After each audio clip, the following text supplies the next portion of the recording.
onda, raza? ¿Cómo están? Bienvenidos a este nuevo episodio de su podcast ¿Qué te tomas? Yo soy Beto Ruiz, su podcast host. Raza, bien contento de estar de regreso. Les cuento que esta semana me senté a platicar con Carisa Gutiérrez. Carissa es una líder en el espacio del arte y cultura en California. She's a huge story collector and storyteller. Today, Carissa is the Director of Public Affairs for the California Arts Council, donde ella ayuda a conectar a los artistas con los recursos que necesitan y a promover el arte y la cultura en todo el estado de California. Es chistoso porque cuando tuvimos la conversación, Carissa era la directora del Latino Center for Arts and Culture aquí en Sacramento, y ahora que estoy publicando el episodio, por ahora ya es la directora de Public Affairs para el Arts Council, ¿no?, de California. Trabajaba regionalmente, pero siempre ha tenido un approach estatal a todo lo que hace y más allá del estado, ¿no? Ahora le toca representar artistas a nivel estatal y a representar el arte a nivel estatal. It's really cool because her work doesn't only represent our culture, immigrant and Latinx culture, sino que también conecta a otras comunidades y apoya a muchos artistas locales, estatales. Y más allá que apoyar, Carissa tiene muchísimo conocimiento acerca del arte, acerca de cómo conectar y cómo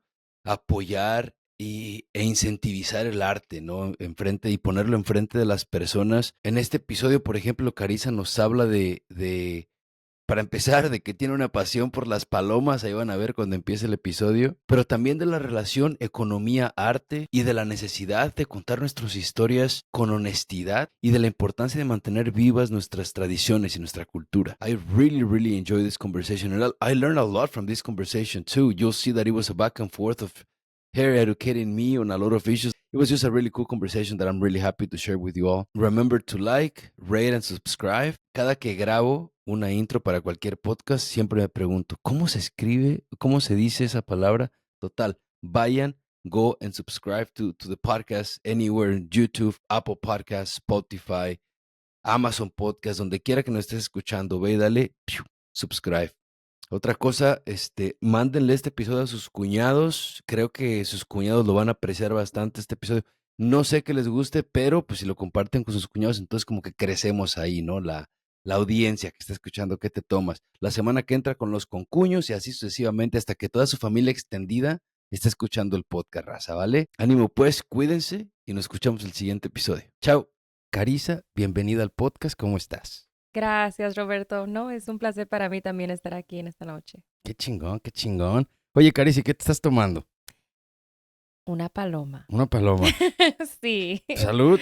No, salud. Me encantan las bebidas, pero para mí lo más sencillo es mejor. Sí, Gracias. una palomita y... Tengo que admitir que las palomas a mí también me encantan. Uh-huh. Y obviamente, como que me tocó mucha sal. Ya lo había probado ya sin sal y me gustó. Uh-huh. Tengo que quitarle. No soy tan de esas personas que le gusta la sal. Pero las palomas, la verdad, me estabas diciendo hace rato que cuando vas a un bar, Uh-huh. pides una paloma. Sí. Y si la paloma está buena, sabes que el bar va a estar más o menos. Ajá. ¿Sí? ¿Si lo has calado antes? Sí, a varios lugares. Yo creo que con la comida, con las bebidas, es algo tan sencillo, pero es tan difícil de hacer algo sencillo, hacerlo bien. 100%. Porque no son muchos ingredientes, pero es la forma que uno lo prepara, sí, que lo hace especial. Usualmente la paloma, pues, lo más común, limón, squirt y tequila y hielo, ¿no? Y nosotros aquí en la barra de ¿Qué te tomas? Lo que hacemos es que le ponemos poquito jugo de toronja recién exprimido y obviamente el limón es recién exprimido. A mí me gusta hacerlo por separado, shake it, and then you just combine the squirt and then the soda water just to kind of balance it out. Might be a little exaggerated on my side, but how is it? But no, that's what it is. It's like, I'm happy with the tequila and squirt, pero también si voy a un lugar y me dicen, oh, it's a reduction of grapefruit juice with this and that, and I'm like, okay, like, I'm in. Let's try. I agree. Me estabas diciendo, Carissa, que hoy fuiste a comprar dim sum y Sí. a alguien no le gustó cómo ordenaste. Sí, o sea, hay este concepto, cultural humility. Okay. Y en el trabajo que hago, pero también en mi vida, yo me guío por lo que la gente me dice, o sea, porque otros tienen ese entendimiento mejor que yo. Entonces, cuando voy a un restaurante, especialmente a un restaurante que no es mexicano, Ajá. casi siempre les pregunto a ellos, pues, ¿qué debo de comer? Sí. Y sí. y sí entiendo un poco lo que a mí me gusta, pero a veces ordeno y una señora me dice, hoy la señora me dijo, no vas a ordenar eso. vas a ordenar lo que yo, otras cosas. Y le estaba diciendo, ok, pues voy a ordenar esto y el otro. Y dijo, y ahora necesitas más verduras. Y Cabrón. entonces, Te vio, ¿no? sí, entonces ella ordenó por mí. Pero no, tuvo toda la razón. Eso Sí. es exactamente lo que quería comer. Pero me da risa porque no es tanto que yo tenga que tener la razón. Hay momentos cuando voy a un restaurante o un lugar que yo sé exactamente lo que quiero y cómo lo quiero. Ajá. Pero hay otros momentos donde es para mí un momento para educarme. ¿Sabes qué? Yeah. Y esa es la palabra perfecta because I argue. I mean, I'm a firm believer. I don't argue. I mean, I don't like to argue. That's not who I am. But I'm a firm believer that going to restaurants, it's like your entrance to a new culture. You know, I Yes. worked in restaurants for 10 years and I've never been to China, but I've been to Chinese restaurants. Like Yeah. to actual Chinese restaurants, not just like takeout, which I love takeout, but it's kind of like your entrance into that new, society and culture and experience. And then from there, you can make the decision, you know what, maybe I want to go and check out, este lugar. Se me decía así. Pero qué chingón que eres abierta a aprender Yeah. de las personas y no vas siempre como queriendo enseñar, lo cual es Ajá. parte de quién eres, ¿no? Yep. Así que, pues, déjame te pregunto algo así rapidito, Carissa. Mhm. How is it that your family ended up in the U.S.? Ah, well, I don't know how far back we should go. We can talk about destabilizing other countries. Pero Yeah. pero mi familia es de México. Ujú. Pero aún así, o sea, lo que la gente no entiende, o lo que los que saben, es que la inmigración no se limita a los Estados Unidos. O sea, todo ya Latinoamérica, en los últimos 2, 3 generaciones, tenemos también descendientes de otros países. Claro. Entonces, mi familia es de México, mi mamá es de Coahuila. Ok. Nació en Coahuila. Y mi papá, la familia de mi papá son de Aguascalientes, pero también de los Altos de Jalos o Jalostotitlán Ajá. en Jalisco. Y mi padre nació en Sacramento, pero mis abuelos vinieron como braceros. Ok. Entonces han estado aquí desde los 60s. Pero mi mamá vino en los 80s. Entonces ya fue después de ¿cómo se dice? The Economic Collapse of México. En los 80s. Sí, pero mi mamá es una de 10 hijos Wow. y mi padre uno de 8. Ok. Entonces Big somos una families. familia muy grande, pero Lot of cousins. pero mi madre también se crió mucho en Mexicali, porque esperaron como 7, 8 años en Mexicali hasta que todos recibieran sus visas para poder cruzar. Pero mis padres se conocieron en un evento católico, un retiro católico ¿En aquí en serio? Sacramento. Entonces la broma siempre fue que yo no tenía permiso de ir a los retiros, pero son de México y mi broma es como mi madre es del norte de México, mi padre ya del centro. Me gustan las tortillas de harina y de maíz. 100%. I love tortillas. Sí. Qué cura que se conocieron en un retiro. Yeah. Nadie está a salvo, Carissa, ¿eh? No. En esta sociedad nadie está a salvo Ujú. de encontrarse a alguien. Me decías que tu mamá se vino en the collapse of the Mexican economy. Ajá. So, were there agricultural people? Or No. O sea, to the point I was making is that, my great grandparents are from other countries besides Mexico too. O sea, during the revolution, there's Germans, there's Armenians, there's French, there's so many, Coahuila, que es el indios. norte, ¿verdad? Yeah, entonces a la gente se le olvida que muchos cruzaron, durante ese tiempo, que hasta México es un país de inmigrantes también Ujú. y de indígenas. Pero no, economic collapse, entonces se dicen que hubieron como like 3 earthquakes en México. The physical earthquake. Yeah. There was an economic one, and I'm forgetting the third one. pero no, es que lo que pasa es, la gente no quiere dejar a México. Si has ido a México, es un lugar muy bello. Yeah. Y la gente, o sea, that's the land of the free, truly. Yeah, it's Yeah. the reason I asked about the economic collapse is Mhm. because I agree, with that a lot of us are here because NAFTA and And 90, yeah, you know and 91 or 96, sorry. NAFTA obviously like the leading up to the economic collapse, the fall of the peso and all of those Yep. things. I love to remember growing up. I was just listening to.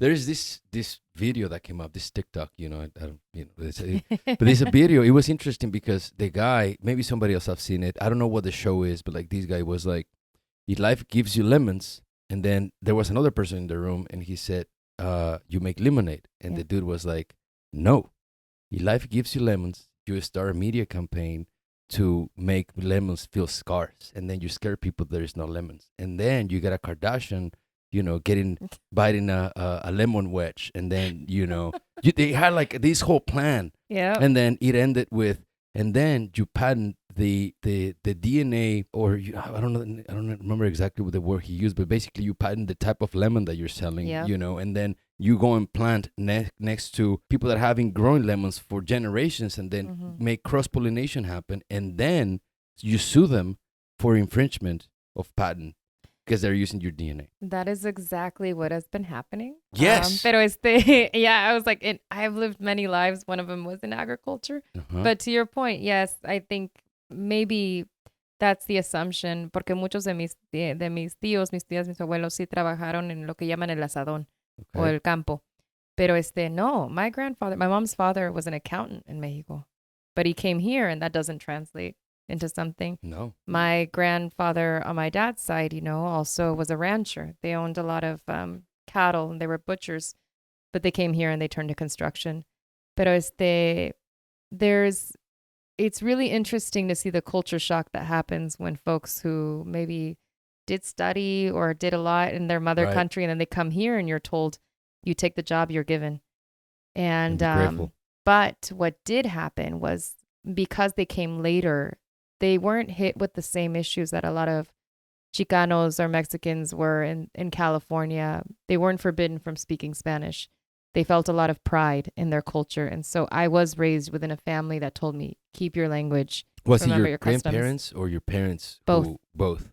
And, before we continue, there was a point that I wanted to make, because, like, when people listening to the podcast are going to be like, dude, what the fuck does that have anything to do with it? So who am I? the thing with the lemons is that during NAFTA, Yes. So what ended up happening, and I did a whole research paper about it, because mi familia crecía maíz. We were, corn growers or sugar corn growers, Y growing up, I remember clearly that people used to grow their own corn with seeds that they would harvest and save from that year's harvest, and then plant the next year. And then they would have like this bodega filled with costales de corn. And then when they needed some money, they would just go get a costal, and they would go to a scale. They would weigh the costal, and then they would get money. So that was a currency. Corn used to be a currency in Mexico, but what happened, and what I'm fucking pissed about, is that when the North American Trade Agreement happened and all these, multinational corporations started growing corn in Mexico, the criollo corn, which is the corn that we used to grow and we used to keep and develop and modify genetically, but naturally, we would just take it and grow in the next year. But with the cross-pollination, the corn that you purchase, it's designed so that the next year it only gives you 50% de lo que te dio el año pasado. That is correct.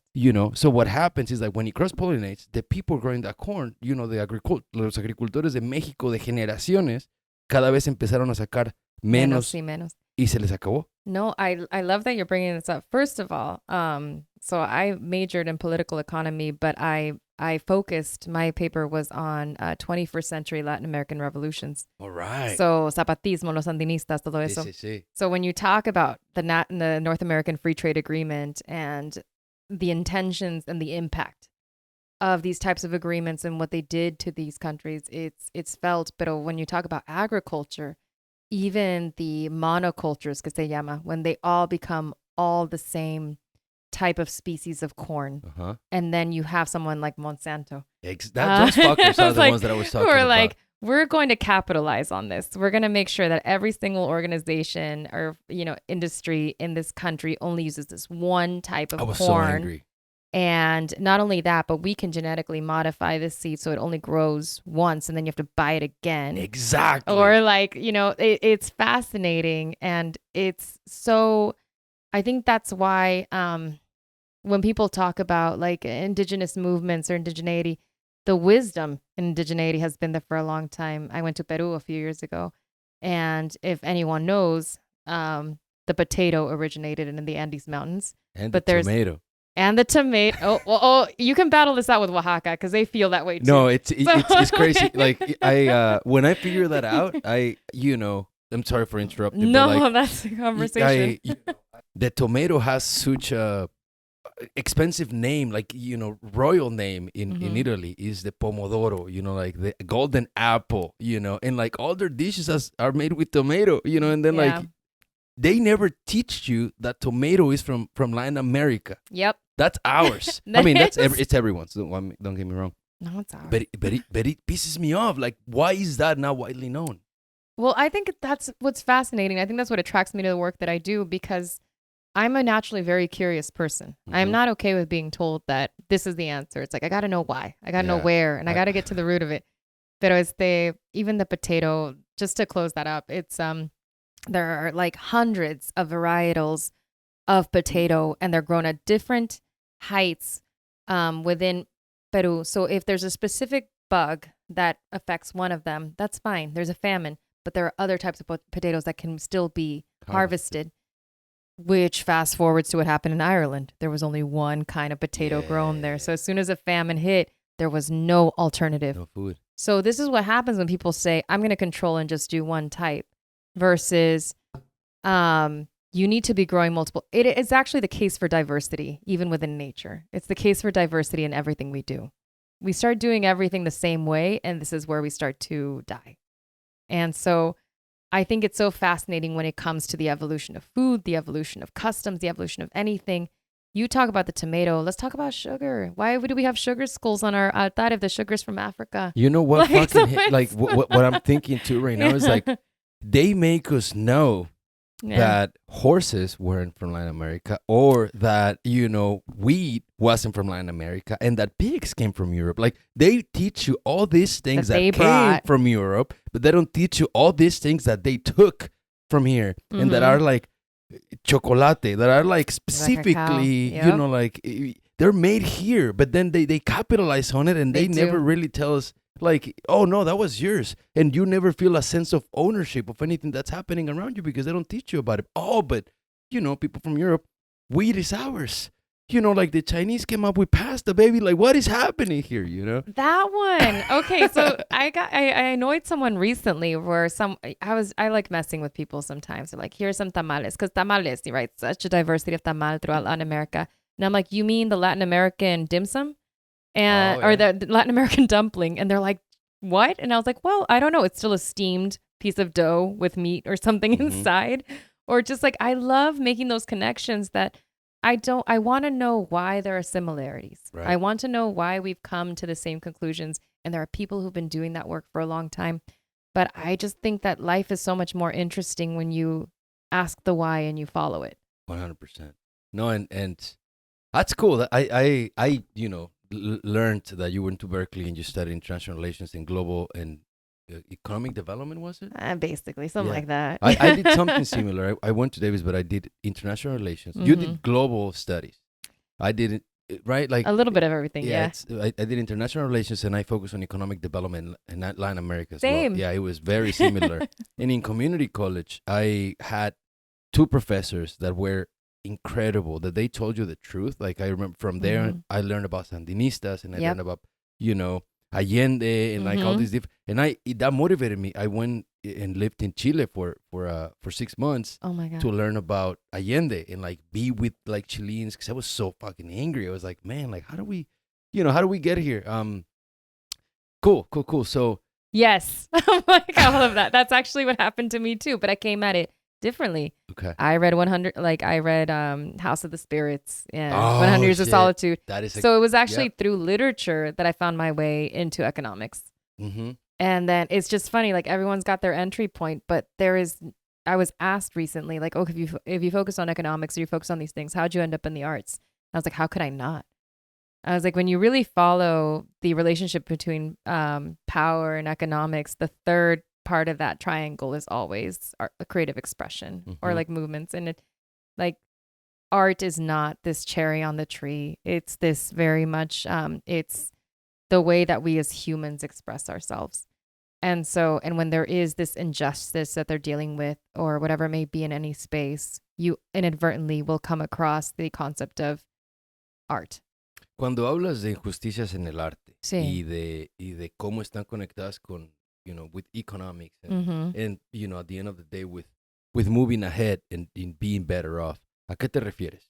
Bueno, just to break down what economics is, like, so basically, economics is the way we use resources. Mm-hmm. I mean, it has a Greek roots as far as, like, I believe it has to do with, like, economia, which is like how you use resources within your household. Okay. And if you are doing that in an unfair way, you will see or feel that.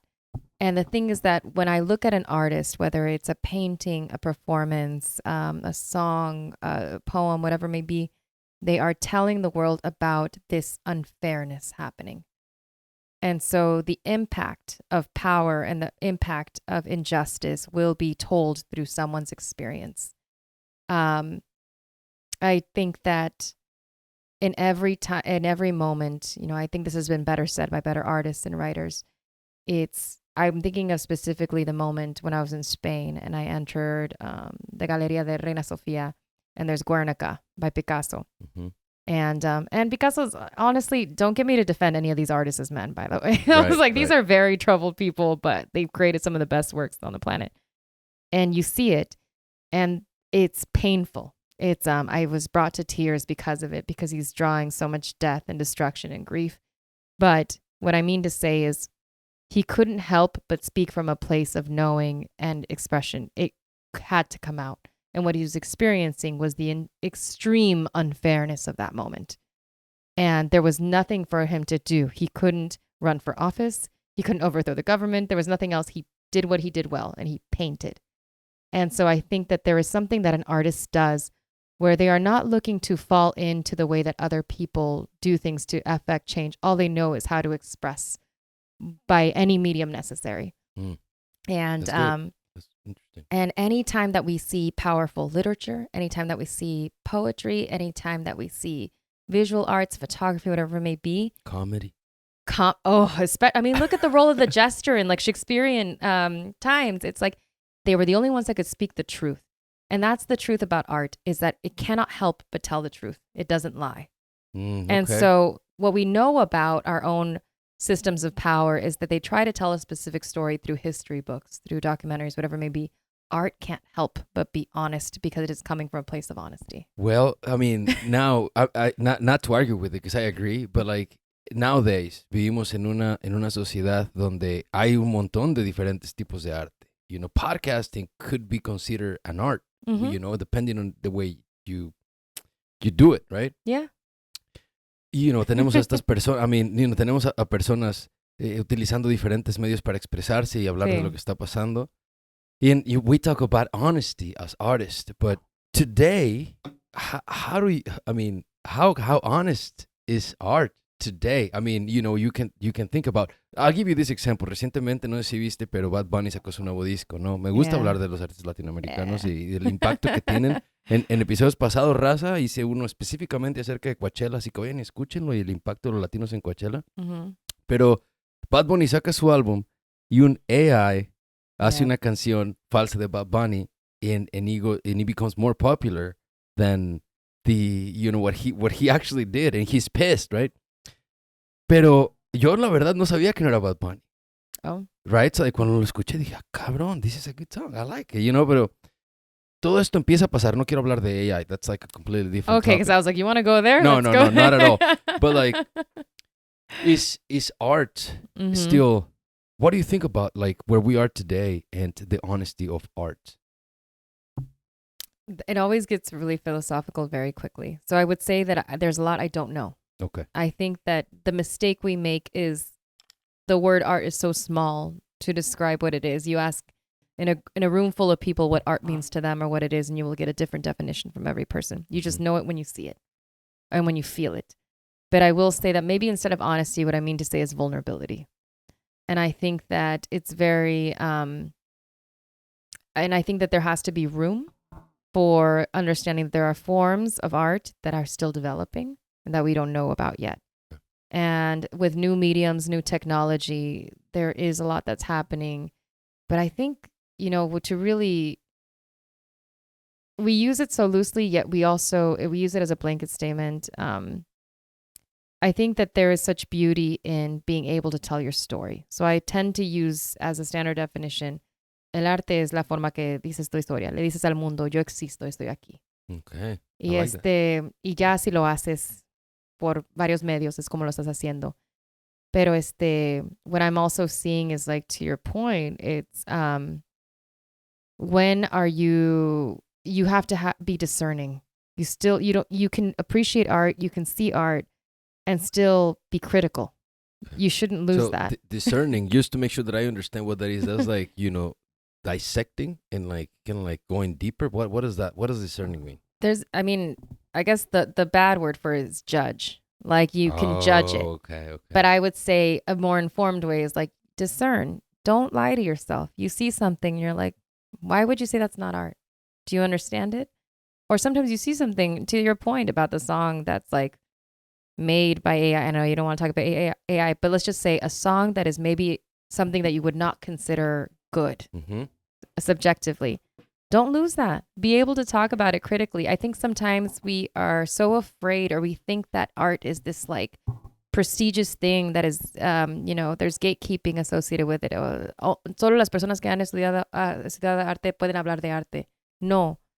Entonces debemos de poder tener un diálogo sano sobre las formas que el arte se presenta, pero también lo que ha pasado es que ciertas personas han decidido lo que es arte o lo que no, y no lo estamos, no le estamos dando ese respeto a la forma que se presenta en nuestras comunidades. Porque pienso en la forma que especialmente la comida mexicana, como se prepara en México en las calles, es arte. Sí, o la música, mi padrastro es de Michoacán. Y cuando he ido a los pueblos donde se hacen, cada pueblo se enfoca en su arte tradicional, entonces tal vez son guarachas, tal vez son guitarras, tal vez son algo. Dije, eso es arte. Especialmente en Michoacán, es muy cierto eso. Cada Yeah. quien, they have like a niche of like what they do, like in different regions. Cuando hablabas de Picasso hace rato y que estabas hablando de he's expressing what he's seen, right? Like what he as in his day to day and in society and in Spain mainly. So we're talking about, he's talking about, or painting, not talking, but like painting. He's painting during the it is the revolution, right? The Civil War. The Civil War. That's it. Yeah. Right. And so how does that? I'm just confused when he's painting for rich people, right? So like he's painting for himself, but he also needs to make a buck, right? So I'm not saying that you shouldn't make money. I'm actually the opposite. I want artists to make money, 100%. Like they fucking, there's, like you said it earlier, right? Like vemos el arte como este lujo, como un lujo. El arte no es un lujo, el arte es necesario. El arte, en la manera en la que vivimos, especialmente aquí en Estados Unidos, piensa en la pandemia, ¿no? O sea, toda la gente nos refugiamos en el arte en hacer manualidades, veías, that's when the DIY exploded. Everybody wanted to DIY. I DIY every fucking day, and so, when we talk in economics and art, and people a lot of times not being able to make a living. So when in your studies and in your experience, how does it connect directly, like art and money? I think one of the biggest catastrophes and most painful things is the way that capitalism has just really bastardized art. There's nothing more ridiculous or terrible than one of those auction houses that's auctioning off these pieces of art and it's worth like a ridiculous amount of money. And if you really look into it, it has nothing to do with the value of the art. It has just become a way for really, really wealthy people to hide their money without paying taxes. It has nothing to do with art. Oh, shit. It's become a haven. So capitalism has co-opted. That's what it does. It co-opts the beautiful things in the world and it makes it into something you can profit off of. And I think that, to your point, artists should be able to make money. And what I mean by that is artists are people, are human beings who should be able to live in this world without having to fall in line with the way that our society is telling them they need to make money. And so you can live in a good home. You can take your kids to school. You can do all the things that need to happen without selling your soul. And I think that's the sort of revolutionary act of fighting for artists, is saying what you give to the world and how you show up for your community in whatever way you're expressing it is enough. And the reason I say that with so much certitude, con tanta certitud, es que hay varios programas ahora que están demostrando eso. In Oakland, they started the basic, kind of like a universal income for artists. Oh, shit, and really? for certain ones, it started as a pilot project. And the first thing they did was because they didn't have to worry about paying their rent, they immediately reinvested whatever they made off their sales to tell the stories of their communities. An artist, art for art's sake does not exist to me. Even though, you know, for those who say they just make art but no impact on their society, that is in itself a place of privilege to create art that has no impact. I think that an artist is first moved by what they're seeing and they cannot help it. They are so integrated into their communities, and to remove from them the stress and the anxiety of living in this society, what all they do is give back and reach back for those who are unable to. I'm not romanticizing the artist, but what I'm saying is that these two are people that should be fought for and seen as workers and contributors of the society. Unfortunately, our society finds that only specific people who create profit are worth investing in. And that's what we fight against. Pero, a ver, regresando a, you know, what you were talking about making art for the sake of making art, it's a place of privilege. It is. Right. And wouldn't that be the goal, though? Wouldn't it be the goal for us to be making art just because we want to make art? Yes, it is. But we're not there. We're not. No, we're not. Before, you know, you say, I do comedy, right? And I do comedy, and I've been doing it for I'm in my third year now of comedy. But the only reason I'm able to do comedy part-time is because I have a full-time job.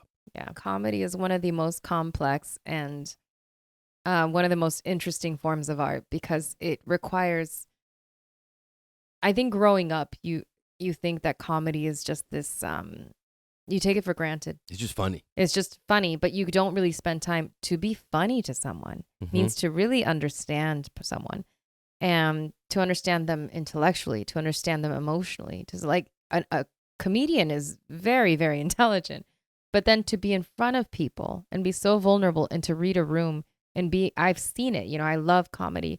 I love all forms of art, to be quite honest. And the conversation that is happening between them and the audience. I have seen the same comic perform their same routine in different rooms, and it's different every time. And I think the same it's routine. Interesting. Yeah. Because it's a different crowd. And I think that there is art in that because you are reading someone and you're responding to them. And I suppose we get into the art as an expression that lands. But then you get into the art of storytelling in a way that catches people off guard. There's such a science to the way a comic presents themselves. If I do this or say this in a very specific way, I'm going to get this reaction from the audience. True. Or this is a different audience, so I need to present this in a different way. And so I think that there's a certain mastery that comes with comedy too. And that's why I think I will never take that for granted. People aren't just getting up there and saying fart jokes. Like, yeah, they are some really... people are, and we don't appreciate it. I mean, no. like it's like it's fine, right? Like we all have to start somewhere, but but the paying your dues. I think like it's a rough space to choose to be an artist. You must really, really like pain. I fucking love comedy. You know, like it's the only time writing jokes, because like writing one joke takes months sometimes. You know, you might have the idea. And some jokes just come up, and he's like, "Oh, that worked." Like you went to one of the shows that I had, and I did. that joke about being a thinker, and your family viewing you as a lazy person, essentially, un huevón. Exactly. Ese chiste, pero como se relacionaba tanto conmigo, se me ocurrió rápido y pegó. No? But why is it funny? It's funny because it's relatable. Yeah. Because even some of us were sitting there like you have to ask, like, what makes something funny? And it's like there's almost like a relief in a world with so much pressure that you're relieving that pressure from the space. That's the art of comedy. It is. Creating pressure and like making people feel so uncomfortable. Then when you release it, it's just like a big laugh. Lo que dijiste hace rato acerca de que los comediantes ven esta parte psicológica, emocional.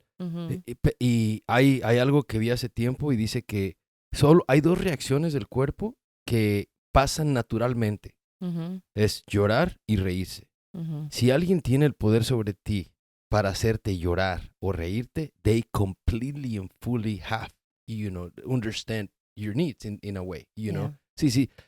A veces nos reímos de chistes que no nos tenemos que reír, I mean, all jokes are supposed to be funny, pero y dices, ay, güey, what is wrong with me? En un momento, Carissa, te escuché decir algo bien interesante. Dijiste que nunca en tu vida habías tomado tu cultura como un saco que te podías poner o quitar cuando querías. ¿Siempre te has sentido así?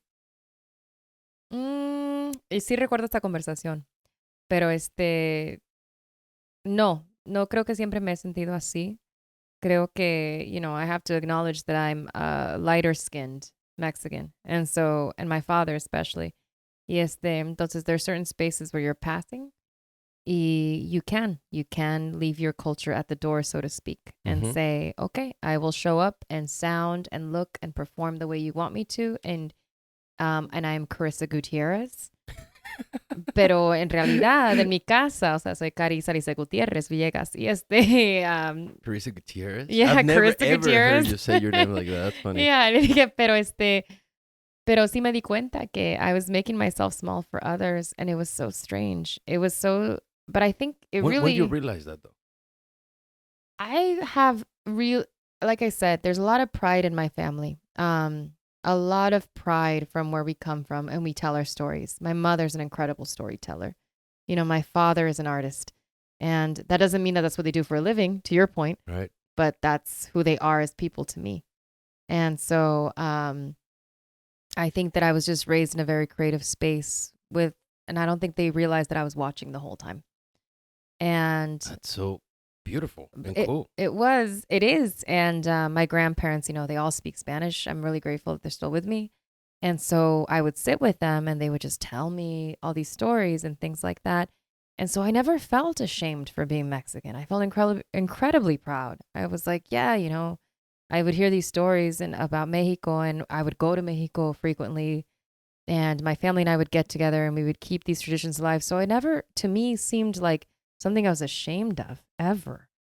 But what really was maybe more interesting was as I started when I went to college, I didn't join the Raza groups or the affinity groups. I didn't. So you tell me more about that. So like there is the Tell Raza. me more about no, that. like there is like the Raza groups, right? Yeah. And then there is so many different ways to, or spaces where you can identify as Latino or Mexicano or Mexican American or Chicano, and we've talked about this in La Raza.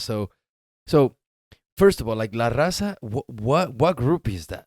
Is that like a whole separate thing? Is it Chicanos? Is it Mexican Americans? I need a disclaimer. I do not speak for the Raza. I do not. But I will say that it is a term that is used with confidence and with pride in a space where you were honestly made to feel like you shouldn't. And so it is a way of saying, like, our people. It's a rallying cry, and I hear that. I say that all the time. Es la raza. It's like, it's us people. It's like I can't even translate it. It would be unfair to translate into race or brown people. It doesn't make sense. No, there's such power behind it. But I think I still felt when I went home, that's where I connected to my culture. And I think when I went away to college, I was raised in a very traditional home, very Catholic home, was very obedient kid. Right. So I went to college and it was a whole new world. The only thing that you didn't experience was ¿cómo se llaman? Seminarios, no? Like wherever your parents. The retreat, the religious retreat. Even then I was very devout, but no, I enjoyed being alone. I think I always really, I have a very vivid, active imagination. And going to college, I was like, look at all these new space. Everything was so new, so different. And I just was so drawn to the way other people who weren't like me. It was like there was these worlds that I didn't know about. And you mentioned, going into a restaurant and being transported into a different space, especially if you haven't traveled.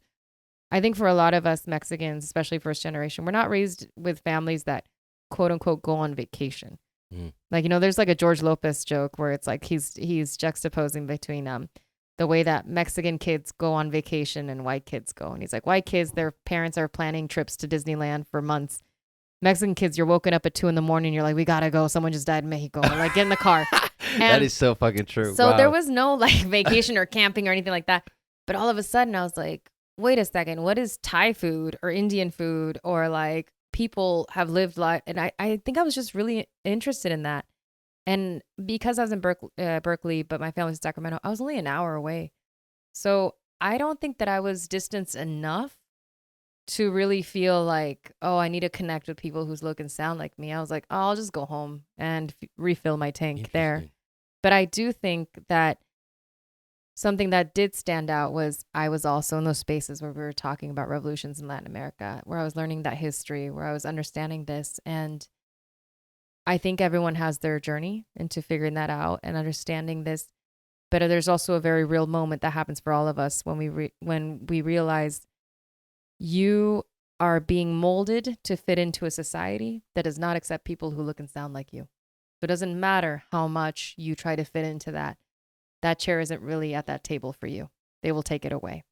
And I think that my alliance has always been with the people who look and sound like me first. There's also this sense of this idea that we are all brown is really interesting because we're all along a spectrum. And so I'm like, I don't know. I don't know how else to say this, but I think what I saw in college that I found so beautiful was I loved coming and going as I wanted to. There were spaces where we were like, you know, dancing banda or mariachi or like, you know, Latin American rock, you know, listening to like Enanitos Verdes or like, you know, any of these things. I loved that there was like all this diversity even within the brown student movements and that it was cool.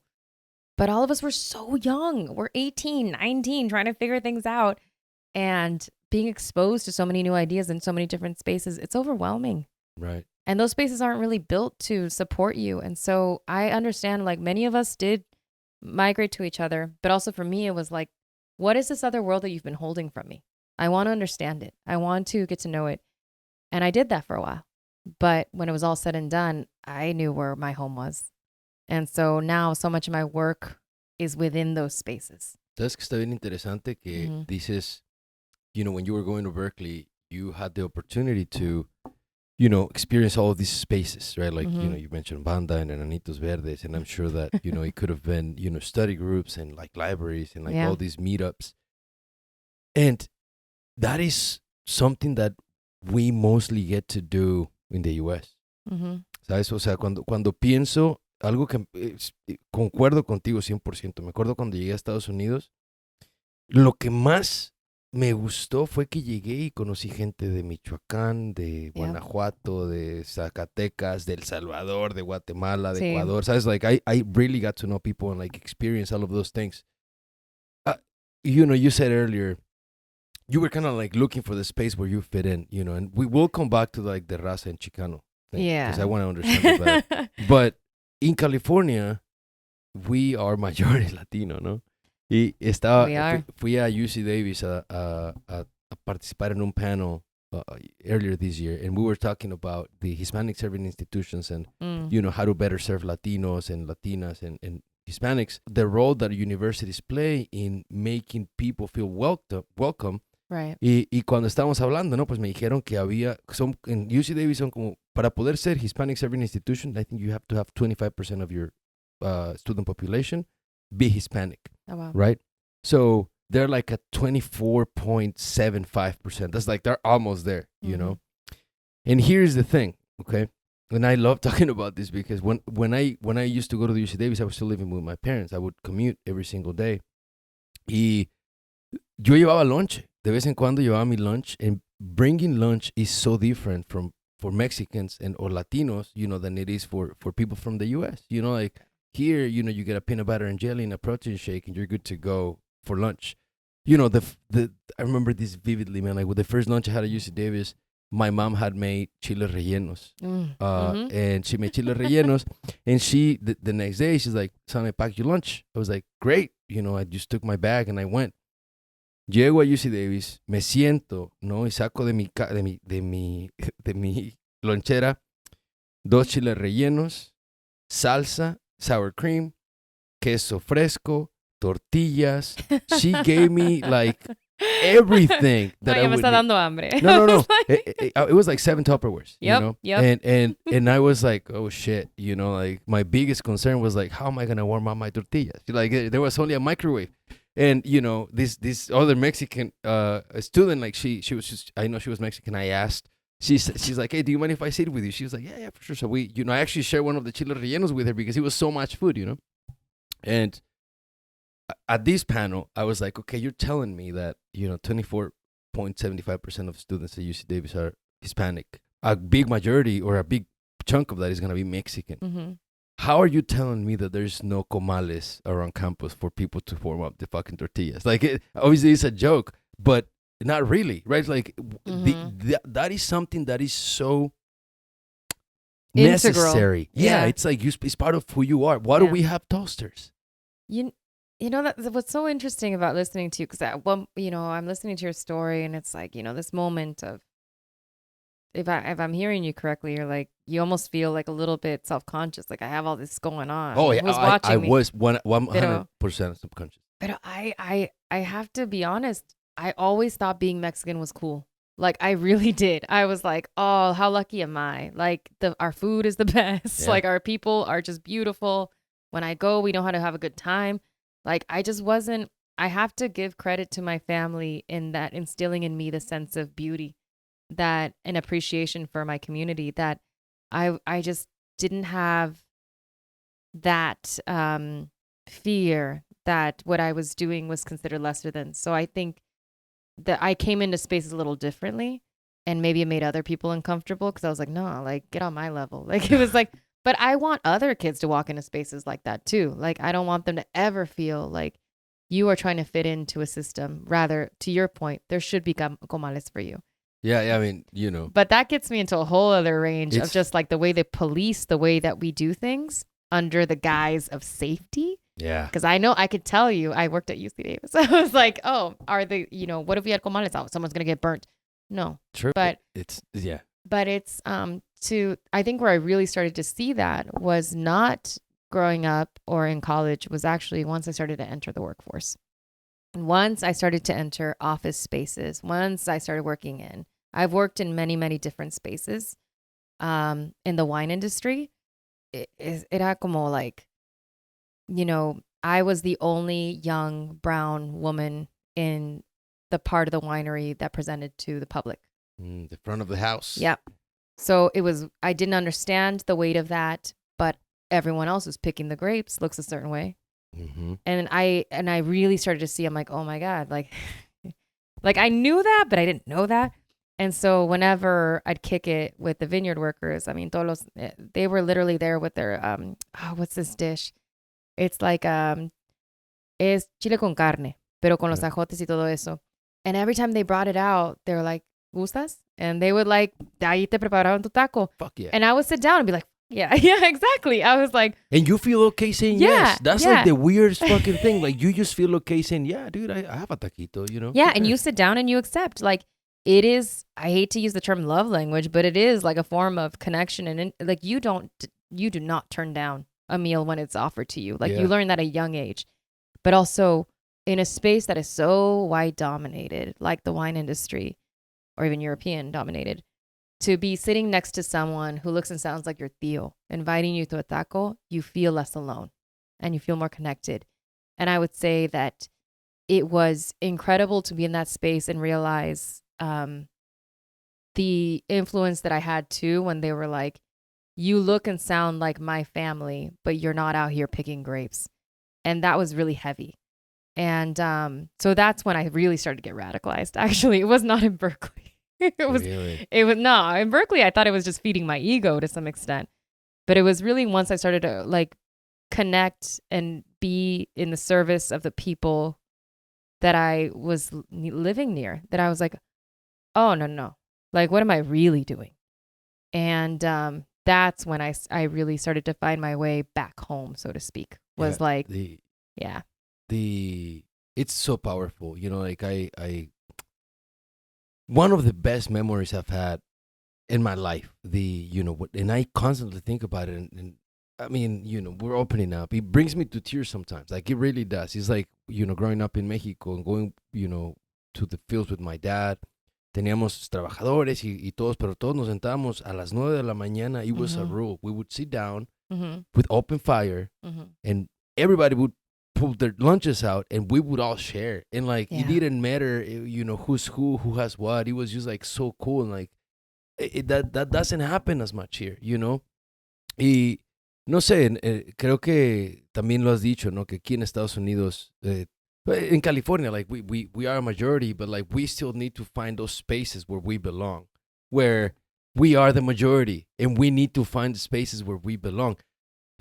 I'm not saying that. Look, I'm not a big proponent of the idea like us versus them or anything like that. Like, to me, I want inclusivity. I would really like to be part of us coming together as a whole, like as Californians or as people from the US, or as Mexicans or whatever. But it's frustrating sometimes when you see that we should be getting more and we just don't get there. And I know that you mentioned that at some point, like, one in 3 Californians is Hispanic, right? Yeah. Or Latino, and we don't have that yet. How do we get there? Like, and I'm not saying like I want you to write policy, but like, I mean, in my next life, within this life, I'll write policy. But no, I think that these are I love these conversations. I really, really do. I mean, we use this as a, we say this a lot, and I say we, like, other brown people on the internet. Latinidad is not a monolith. There's a lot of diversity within us. There are a lot of different lived experiences. I've heard you, even in the last few minutes, use different terms like Hispanic, Latino, Chicano. And I'm like, man, all this points to is the success of the dominant culture to make us pit ourselves against one another and trying to align with a specific word or term. These words mean something. These words have weight and they signal certain things. But I think what's really important is that there is such, I think about just like certain things that I do, but, I do work with a lot of immigrant artists, and I hate to say that they're just artists first, pero they are born and raised in other countries, and they come here and they're keeping their traditions alive. And then I do, I, from a young age, understood that I was a Chicana, which meant to me that I was first generation here. Always between worlds, so to speak. I think Gloria Ansaldúa talks about this in her book Borderlands, this term of Nepantla, which is Nahua for like between worlds. And that's what she would it's this concept that you are, by being first generation in a country where most people don't look and sound like you will never be enough to be considered one thing and not be connected enough to be from the mother country. So you are in between worlds. Pero what I do find is I don't like to focus on the division within our communities or our inability to come to terms. I think that's really lazy to say we can never get like brown people to agree on things or they don't align. That's not true. I think somewhere along the way, we are dealing with people who are exploited, overworked, disconnected, alienated from their own children, and then you expect them to just fall in line. Like, we have to bear in mind that the system is working exactly the way it should. It is alienating people from one another. And the reason that it's so important to keep our traditions alive, it's what you just said. When we come together, we share. And we can't do that if we're working 2 to 3 jobs, if our kids don't look and sound like us anymore, if like they're doing all these things. So I think that what we need to also show is that we can be in disagreement, because coming to this country and not understanding the way things work, and then dealing with children who do not understand where you come from. I can't imagine how lonely it was for my grandfather or for my parents to come here and feel like they are so alone in a space that does not understand them, look like them, sound like them, and that their own family members also feel so foreign to them. And so you start to cling to things. You start to cling to your truths. And you're like, well, I am Mexican, or I am Chicana, or I am whatever. And the truth is that we forget how to talk to each other and bridge that. We have such different lived experiences, and the world is telling us who we are instead of coming to it and say, this is who I am. And I think like in these terms, I've told people within my own family, we do not use the same term. You know, my grandpa, my cousins, whatever, they'll be like, I'm Mexican American, soy Chicana, I'm Latina, I'm the other. Hispanic is not used as much, pero en español, hispano has a very different intonation. And so I'm like, everyone in Mexico says somos hispanos. Like they don't use it as like a census track, like the way they do here. It's because they speak Spanish. Yeah, because they speak Spanish. And it's so... And I think that's where the issue is. Because a lot of people that are that are tagged as Hispanic don't really speak Spanish. You're trying to say from a specific country that used like speak Spanish, but maybe this person doesn't. And that I think that's where the where I don't like that definition. I really don't like Hispanic. Like it's kind of lazy. And if we look at the roots of it, I mean, this is something that came up within the last few years. So many of these terms are so new. Like all these different terms and the way we are cataloged, right? Could I use that word? Like it's just a way to keep us divided. But when we say they keep us, what are we referring to? Like are we referring to ourselves? Because a lot of times it's us, kind of like dividing each, like, we're not coming together as a whole into this, or is it someone else trying to tag us and say? I would say that it's not a little bit of both. I think that we have to call it out as it is the impact of colonialism in Latin America. And so we tend to want to distance ourselves from indigeneity and distance ourselves from darkness within our, complexion. It's not radical. It's what it is. I mean, it's like, within my own family, there's the term mejorar la raza when you date someone who's lighter skinned. Like, these things are real and they're not in our heads. And the more we can align with power and distance ourselves from places of struggle, I think we have to honor that we as human beings don't want to suffer and struggle. We are trying to live easier lives, and we've been told our whole lives this is what it looks like or sounds like. So we have to honor that. Pero también pienso, like, when people are, especially when I listen to elders, and there's this pain when they're like, I'm not this, I'm not the other. That's true. Listen to them. Like, they are not those things. We do not, all these terms are self-identities. But when I listen to an elder tell me, no, esta chingadera Latinx, and I'm like, you're not. But you tell that to the queer kid who and I was like, or I'm not, Hispanic. And I'm like, no, but someone out there was raised in a family where they were told they couldn't even identify as anything other than just quote unquote American, and that they had to burn off any semblance of their, Mexican roots or Central American roots or whatever it may be. It's these words means to something because you're still fighting for connection to a country that you don't know anymore. And to a people. So I think that what I hear when people... one of the reasons I started this podcast? What? I mean, it's one of them. I have several, but like, it was the fact that I knew people that have never been to Mexico in my case, pero se sentían más mexicanos que la salsa, o sea, que las tortillas. They felt they belonged. They longed being in Mexico, even though they've never been in Mexico, and that I admired. I think that's important. I think I've met a lot of people like that. I think I'm like that, honestly. Someone once criticized me recently, like, why do you fight so hard to maintain culture here if you or yourself, are a little, weren't born there?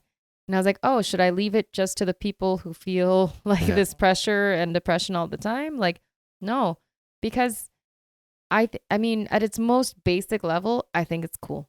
I think it's beautiful. And I think that we do not have to conform. There's enough room for all of us. We don't need to have this scarcity mindset. Yeah. Se me hace bien chingón pensar como tú y como todas las personas que han venido al podcast que están haciendo cosas tan importantes and they stay true to the roots. Like, that's admirable to me because yo cambié en momentos de mi vida ciertas partes de quién era para poder entrar en los lugares que quería entrar porque yo pensé que tenía que cambiar. Y en el momento en que me di cuenta que no era necesario, que podía ser yo mismo, de todos modos podía ser profesional y eficiente y cabrón y Eso, man. I was like, damn, like, ¿por qué me cambié? As an act of vulnerability, which is hard for me, I conformed when I was younger because I didn't feel, I was like, oh yeah, I'm Mexican. Like I have my spaces, but when I show up in the space, I'll be what you need me to be. It really wasn't until I stepped into spaces where I noticed that, que ahí estaban personas que parecían, que hablaban, que reconocían las áreas donde eran mi familia, que tenía que representar también, que la gente estaba viendo, estaba observando. Y cuando yo no presentaba mi cultura, cuando yo no me presentaba auténticamente, I was betraying them. And so there was that feeling of like, no, you do have a responsibility here. And that felt different. We all have a responsibility. Creo que todas las personas que nos están escuchando, que son latinos y latinas, or whatever, whatever the case, however you identify yourself, like, I think we all have a responsibility to be to represent who we are, because it just makes it easier for people that are coming after us. But not only that, so look, we're in a beautiful moment right now where ser Latino está de moda, it's like the cool thing right now, oh my God, like, oh, you are Latina, like it's what kind of Latina? What kind of Latina? Yeah. So like it's cool, like, and I love it, right? Like, but the thing is, like, it's cool because people realize that if Latinos were their own economy, we would be in like the top 5 economies in the world. Like now we have money, but not only that, we are the best market. I argue that. We are the best market because you said it earlier. You could be listening to Enanitos Verdes, Banda, or Taylor Swift, or Bad Bunny, or Drake, right? Like, you could go to the 5 concerts on the same day. Like, that's what I was talking about, like, on my Coachella thing. Yeah. And he's like, and, we are so many different colors that, like, you think Sephora, they want to market to us because there's white Latinos and there's, like, darker Latinos and there's, like, the ones in the middle. And, like, there is, like, there's this whole spectrum you said earlier of who we are. Te quiero preguntar, recientemente hiciste el Panteón, ¿no? De SAC, y siempre ha tenido como es un evento grande, ¿sabes? Es un evento importante para los latinos en Sacramento y para las personas que, pues, no sé, queremos recordar nuestras raíces. Cuando estás planeando un evento así de grande, ¿cuánta gente fue, para empezar? ¿Tienes más o menos la cuenta? 10,000 personas en 3 días. 10,000 personas. So, I've always been curious, like, what are like the 3 main things that you need to focus on when you're doing an event like that? The 3 main things I need to focus on when planning an event. The Panteón de Sacramento was a snapshot of a little town, basically modeled after Janitzio in Michoacán. And first of all, let's just say things. Day of the Dead, the way it's celebrated now, is new. There are certain regions of Mexico that have been celebrating it the way we sort of think they do. Ciertos estados como Oaxaca, como Guanajuato, hasta Aguascalientes, Michoacán. Pero la mayoría de los estados no. Tal vez habían ciertas costumbres, pero así no. Eso de pintarse la cara y así como lo hacemos ahora es algo que originó aquí en California. Eso lo he hablado con Janet, como la película de Coco, por ejemplo. Le dije, yo en mi vida, 17 años viví en México. Me pinté la cara de calavera. No, todo eso es nuevo, pero también lo que se me hace tan fascinante, porque hay varios que dicen, no, eso no, like you said, it's not true or what's true to the culture. Culture is not stagnant. It evolves. But that's something that I run into. It's right. Culture doesn't stop. It doesn't. It continues to evolve. It's in conversation with people. Pero the way Panteón works, Panteón, it's been around 14 years. There are so many Day of the Dead festivals throughout the United States. There are more and more coming, I'm sure. Pero and there's such a beauty to the way that we celebrate. When I first came to this center and started to attend the Panteón, I was like, why are we only focusing on Michoacán? Like, there's 31 other states, there's the city of Mexico City. We have Central America, which also celebrates it. We have certain parts of Southern South America. And so I did kind of feel like, without knowing anything, I was like, if this is the Latino Center of Art and Culture, we should be representing all of Latinidad. And then I realized this is the trap we fall under, where we start to think that we need to create a one-size-fits-all, or we need to encompass everything in one thing. No, there is richness in the diversity or the uniqueness of something. And so to your point, what are the 3 things I keep in mind? 1, preserving the spirit of the way this specific region expresses Day of the Dead, and not trying to wash it down by including things to please everyone. I want people to walk in and really experience this specific space and time. It's a picture. It's a snapshot of that moment. The second thing, I want artists to feel supported. This is carried by a lot of creative people. These are groups of dancers, of musicians, of artists that from around, oh my gosh, the band that we brought in was from Michoacan. So like sometimes, usually they're not even from the country. That is so important to me. They're the ones I work so hard for because all of those people who took the stage, to your point, have day jobs. All of those people have families. All of those people are the people that you wouldn't know because they're the ones serving you your food or maybe delivering your mail. Or maybe some of them are in other spaces, but they do everything they do for their communities, usually for free, because their culture matters so much to them. So to give them a day or several days where they get to really show off, everything that they're proud of is so important to me. So if I don't have a lot of support or a big budget, but whatever I can do to make those artists feel seen and celebrated and appreciated, that's the second thing, but it's the most important thing. So the first thing is respect for the way it's being presented. 2, it's the artist. And the third, it's grace. I have to make sure that that's a priority for me. It's that we are doing a lot in a space that doesn't really understand the value of the work that we do. Like people think I'm a glorified event planner and I'm like, no. Like there are so many people that come together to put on something this beautiful, to transport people. We have folks who come in who haven't been back to Mexico in decades. We have, young people walking through the Panteon with their grandparents, and their grandparents are using it as an opportunity to tell them about the place that they're from. We have people who aren't Mexican at all walking through that space. It's education. It's sí, y sharing. están hablando de eso, o sea, están aprendiendo, tienen preguntas, o sea, para mí es algo tan especial, pero también para explicarle a las redes sociales o a los medios, this is not some somber activity. We're not here celebrating, like death can be a very dark subject, yes. Pero I think Octavio Paz said it best when he talked about death. It's like the Mexican loves, death. It's like, it's his most steadfast lover. It's we do not see death as an end. We just haven't. And maybe it's because we're just a people that have struggled for so long. All we have is hope. Pero I was raised in a family where we talked about people who had departed as if they just entered the room. So like we have this concept of magical realism in Latin America. We live amongst the dead in our own worlds all the time. Sure. And it's not weird. It's very, it's a way, what we're doing is remembering and keeping the spirit of someone alive. And I think sharing that with people, loss is universal, yes. But we don't lose them if we learn from them, even in death. And I think that in this work, it is so important for me to be respectful and to come from a place of honoring and always understanding that I'm learning. Pero if I'm in the service of the artist, if I'm in service of the truth being expressed, and I am allowing people the ability to be human, even in that space, then I think I'm moving forward in a good direction. That was honestly, thank you. That was great. And, I me encanta que enfatizas, no voy a hacerlo para que le guste a todo el mundo. Voy a hacerlo para...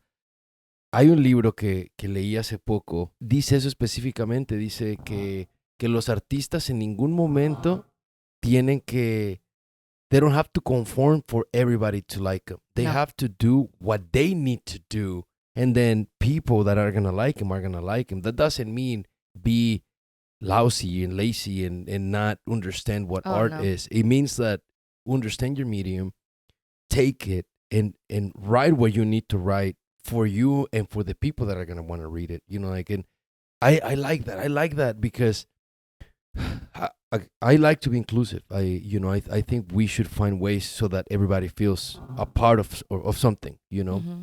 and be respectful and loving.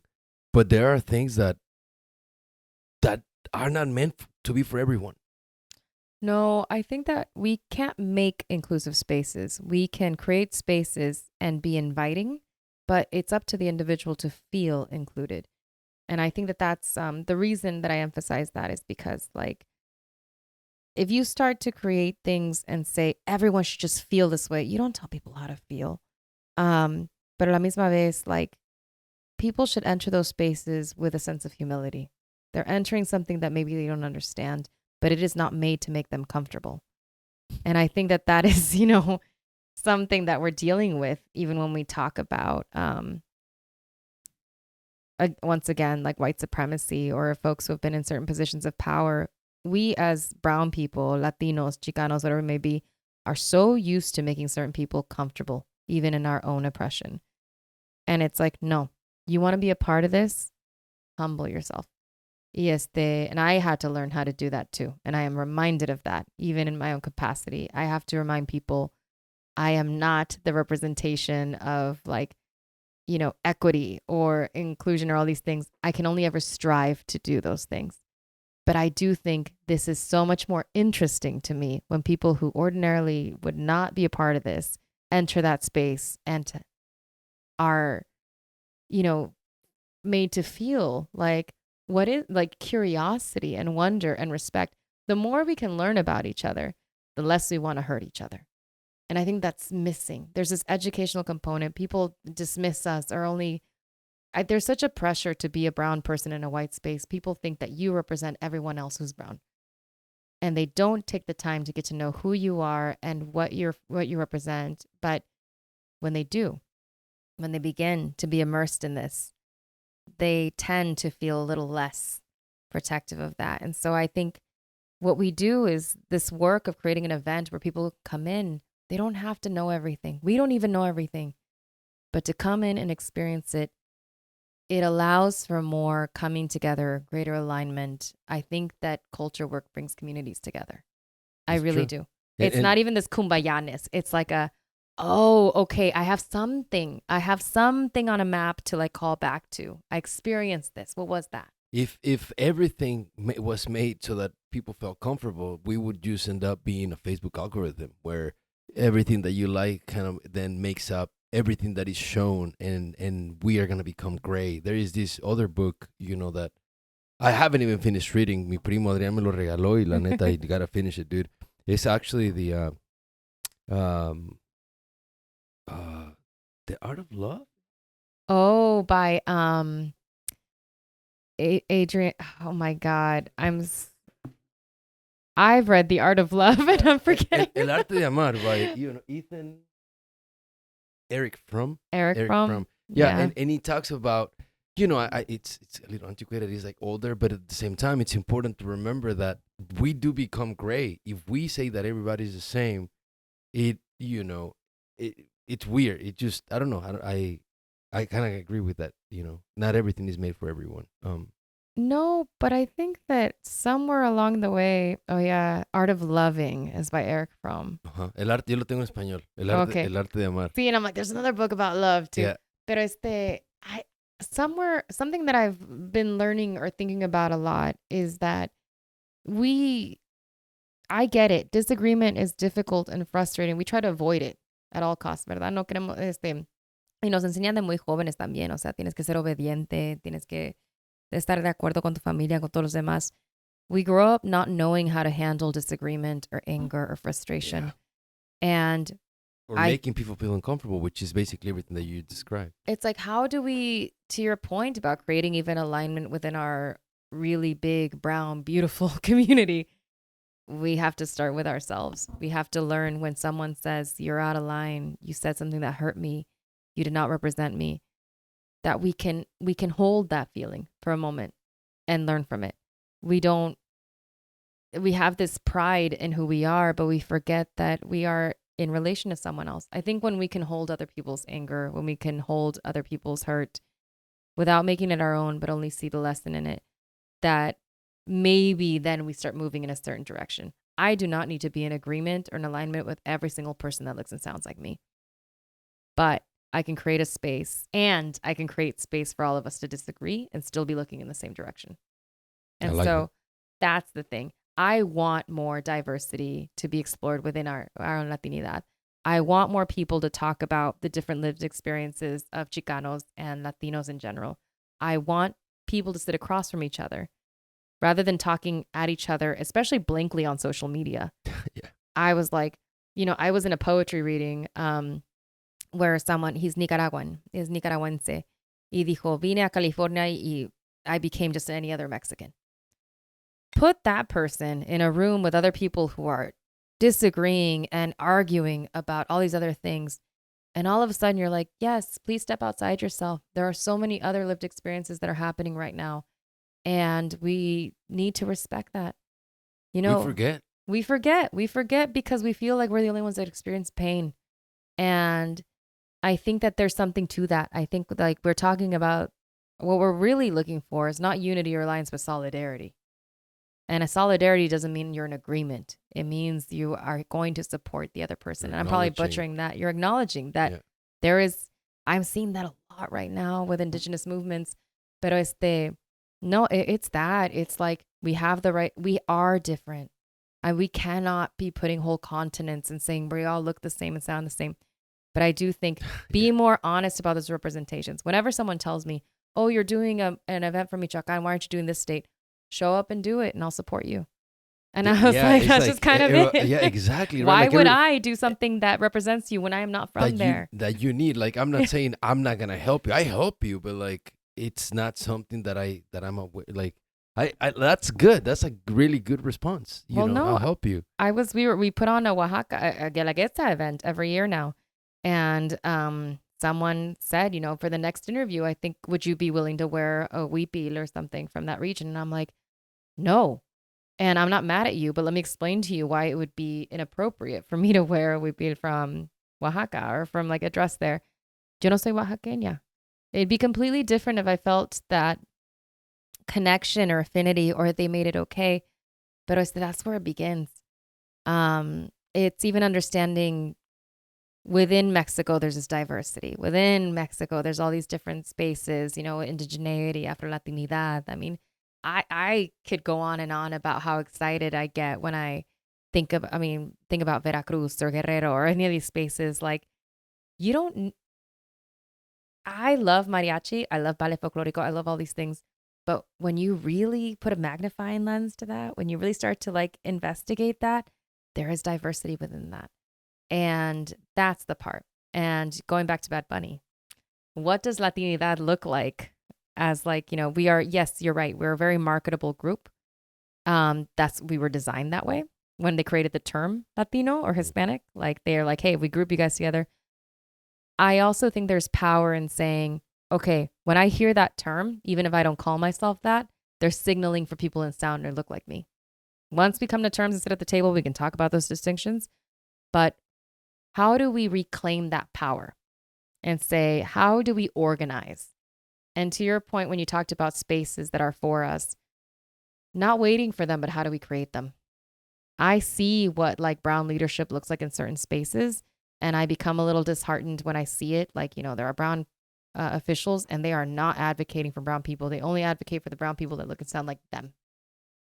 And it's like, I mean, I had that experience last week, you know, another fellow Chicano, and he's sitting across from me and he's telling me that like, doesn't really like certain things that, you know, it has nothing to do with me. But I was like, we are not in alignment. Like, you're missing the point here. Like, while you're busy having beef, people are making decisions about us. And that's the thing. It's like, how do we start to get people to be like, I can have disagreement in my house, but when I'm out in public, we're on the same page. That's great. Yeah. So I think, I don't know if that was even a question you had, but it's a major thing, a major theme that I see is culture work's important because it allows space for difference and it allows for more, as my friend would say, we need to explore the constellation of stories. We don't want just one story or one star. We want a constellation. And when they all come together, what we start to see is something that's a little truer to Latinidad. But it is not just one story. Carissa, voy a hacerte 5 preguntas. Okay. It's a lightning round, is that what you call it? Yeah, lightning round. If you could have a drink with someone, dead or alive, who would that be? My great aunt. Okay. ¿Cómo se llama? Se llama Alejandra. ¿Cómo defines success? To be able to live a life of ease. ¿Qué no puede faltar en una carne asada? Oh, shit, cerveza. Okay. What is the worst advice that you have been given? Turn the other cheek. I like that. The last one, ¿cuál es tu pieza de contenido, libro, película o podcast favorito? It's a poster that I have on my wall. It's a painting Y I first saw it at the National Museum of Mexican Art in Chicago. And I hate that I forgot the artist, but it's a framed portrait that I have on my wall. It's very, very important to me because it actually shows two women back to back, intertwined. And one is indigenous with blue skin, and the other one has more traditional Mexican dress. But when I first saw it, I was very moved by it because I think that duality in spirit is something that I really embraced. And I think to me, it's one of the most important things that I own.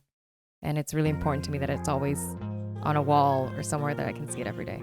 That's awesome. Carissa, thank you so much por being on ¿Qué te tomas? De verdad, muchas gracias por tu tiempo y por educarnos. Me gustó la conversación porque hubo momentos ahí como de argumento, and I like that. That's what we're here, to talk about and kind of like brain dump our ideas in a way and like kind of bounce ideas. So thank you for being here today. No, it was a pleasure. Whenever you want. This was fun. Gracias. Va, de nada. I'm always down for these conversations. That's for sure. Gracias. Ánimo. Saludos, Raza. Nos vemos en el siguiente episodio. Chao, chao. Raza, muchas gracias por escuchar el episodio de esta semana. Ahí te encargo que nos dejes un review en Apple Podcasts y en Spotify. Síguenos en tu plataforma de podcast favorita o en YouTube para que te avisen cuando salga el siguiente episodio. Nos puedes contactar en @betorrizo_ o en @que te tomas_ en Instagram y Twitter. También nos puedes seguir en YouTube como @betorrizo o como que te tomas podcast. Music this week was by La Noche Oscura, LESFM, and from the Silverman Sound. This episode was produced and edited by me, Beto Rizzo. Photo and lighting was provided by Jean Reynoso, who you can follow on Instagram as @GeanR_photo. Yo soy Beto Rizzo, and you're listening to ¿Qué te tomas?